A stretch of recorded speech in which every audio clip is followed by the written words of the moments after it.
రామస్వామి అండి, మాది ఉమ్మడి మహబూబ్నగర్ జిల్లా. 2008 డిఎస్సి మాది.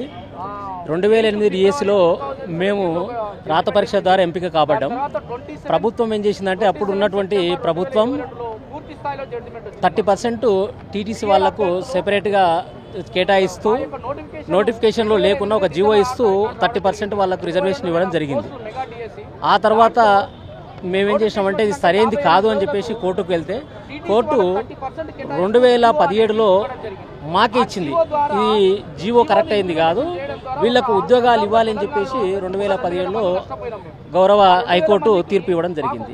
అప్పుడున్నటువంటి ప్రభుత్వం ఆ తీర్పును అమలు చేయమంటే కనీసం అడగడానికి కూడా మాకు అవకాశం ఇవ్వలేదు. ఆ తర్వాత ఏం చేసినామంటే 2022లో మళ్ళీ దాన్ని మేము అప్పీల్ చేస్తే 2022లో మళ్ళీ ఒకసారి ఇచ్చింది. 2022 సంవత్సరంలో మళ్ళీ వీళ్ళు నష్టపోయారు, జీవో 28 వల్ల వీళ్ళు నష్టపోయారు కాబట్టి వీళ్ళకి ఖచ్చితంగా వీళ్ళకి ఉద్యోగాలు ఇవ్వమని చెప్పేసి హైకోర్టు ప్రభుత్వానికి సూచన చేసింది. దాన్ని కూడా పట్టించుకోకుండా గత ప్రభుత్వం దాన్ని కూడా తాత్సారం చేసుకుంటూ వచ్చింది. మళ్ళీ మేము ఇంకోసారి కోర్టుకు అప్పీల్ చేస్తే రీసెంట్గా 2024 ఫిబ్రవరి 8వ తారీఖు నాడు జడ్జిమెంట్ ఇచ్చింది. ఏమని, ఆ జీవో సరైనది కాదు, నోటిఫికేషన్ ప్రకారం మీరు ఖచ్చితంగా వీళ్ళకు ఉద్యోగాలు ఇవ్వాలని చెప్పేసి ఈ ఫిబ్రవరి 8 రోజు కోర్టు డైరెక్షన్ ఇవ్వడం జరిగింది.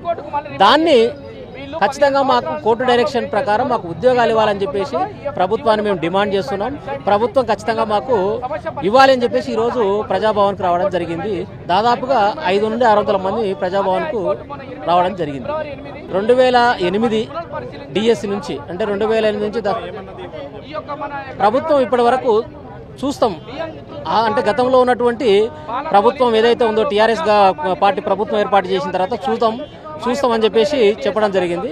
ఇప్పుడున్నటువంటి ముఖ్యమంత్రి కూడా దీనిపైన చొరవ తీసుకొని కోర్టు తీర్పును గౌరవిస్తూ మాకందరికీ ఖచ్చితంగా ఉద్యోగాలు ఇవ్వాలని చెప్పేసి మేము డిమాండ్ చేస్తున్నాం.